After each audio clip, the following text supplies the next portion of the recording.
Pensemos en esto por un momento. ¿Qué pasa cuando un proyecto vital, uno de esos que define a toda una comunidad, se detiene en seco? Pues esta es una historia de hace más de 2000 que trata justamente de eso, de parálisis, de prioridades, y sus lecciones, van a ver, son sorprendentemente actuales. Es una pregunta que nos resuena a todos, ¿verdad?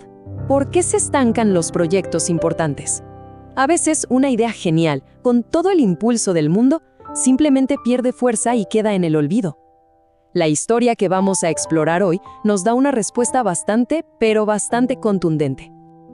Bien, la escena nos lleva a Jerusalén, allá por el siglo VI antes de la Era Común. El gran proyecto, la reconstrucción del templo, está completamente paralizado. La gente ya se había rendido, la apatía era total, hasta que una voz, la de un profeta, irrumpe para sacudir esa complacencia. Y así es como empieza el problema. 16 años, pensemos en eso, 16 años en los que la apatía se fue instalando. Toda una comunidad había perdido el rumbo, habían abandonado el proyecto que, en teoría, definía su razón de ser. Y es que todo había comenzado con una euforia increíble. Después de décadas de exilio, por fin regresan a casa con un decreto real para reconstruir. Se ponen a trabajar, colocan los cimientos, hubo música, celebraciones, y luego nada. Silencio total. La oposición de afuera, y peor aún, la indiferencia que creció por dentro, congelaron el proyecto por 16 largos años. Y aquí está la clave. Este contraste es muy revelador, porque mientras el proyecto común estaba abandonado, la gente no es que estuviera de brazos cruzados, para nada. Estaban muy ocupados construyendo y decorando sus propias casas, que se describen como artesonadas, o sea, con acabados de lujo. Claramente, las prioridades personales habían borrado por completo el compromiso colectivo. En medio de toda esa inercia, se necesitaba un catalizador, algo que rompiera el ciclo. Y ese catalizador llegó con el profeta Ageo, que no venía con palabras de consuelo, sino con una confrontación, una tan directa como necesaria. Esta era la excusa perfecta, ¿no? No ha llegado el tiempo. Básicamente se convencieron a sí mismos de que las condiciones no eran las correctas. Es una justificación para no hacer nada que la verdad resuena a través de los siglos. Y aquí viene la pregunta cortante de Ageo. Es una pregunta retórica, claro, pero diseñada para exponer la contradicción en la que vivían. O sea, ¿cómo podían decir que no era el momento para el templo cuando claramente sí era el momento perfecto para sus propias casas lujosas? La pregunta era un espejo. Y este es el núcleo de su mensaje. Ageo no solo critica, exige que la gente piense. Su mandato es simple: consideren bien sus caminos. Les está pidiendo que miren con honestidad los resultados de sus decisiones, que conecten los puntos entre sus prioridades y sus problemas. Y las consecuencias eran reales, se sentirán en el día a día. Ageo describe una economía de la frustración. Sembraban mucho, cosechaban poco. Comían, pero no se sentían satisfechos. Ganaban un sueldo que se les iba como agua entre los dedos, como en una bolsa rota. El profeta argumenta que esto no era mala suerte, sino el resultado directo de haber descuidado lo que era más importante. Pero ojo, el mensaje de Ageo no se queda solo en la crítica. Después de mostrarles el problema, les ofrece un camino para salir de ahí, uno que es sorprendentemente claro y práctico para pasar por fin a la acción. Esto es genial por lo simple que es.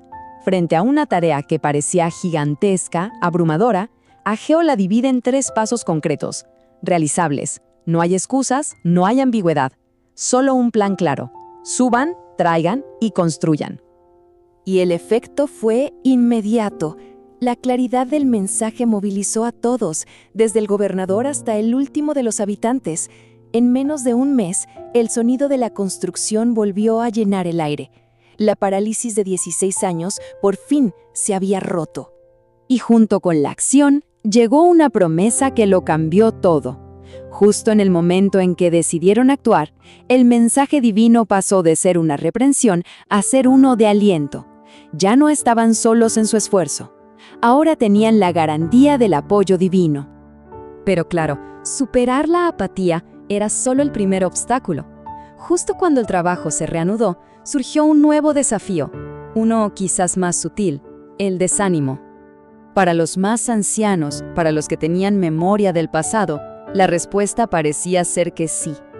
Habían visto la magnificencia del primer templo, el de Salomón, y lo que estaban construyendo ahora, bueno, les parecía una imitación muy pobre. Y este lamento era peligroso, una nueva amenaza para el proyecto. Al comparar el presente con un pasado idealizado, el enfoque se fue hacia la apariencia externa, y eso corría el riesgo de hundir la moral de todos. El desánimo amenazaba con detenerlo todo de nuevo. Y en respuesta a ese desánimo, llega una perspectiva que lo cambia absolutamente todo. El concepto de gloria se redefine por completo. Ya no se trata de oro ni de esplendor físico, sino de algo mucho más profundo, la presencia divina y la paz. El verdadero valor del nuevo templo no estaría en cómo se veía, sino en su propósito. Entonces, ¿cuál es el propósito de contarnos esta historia?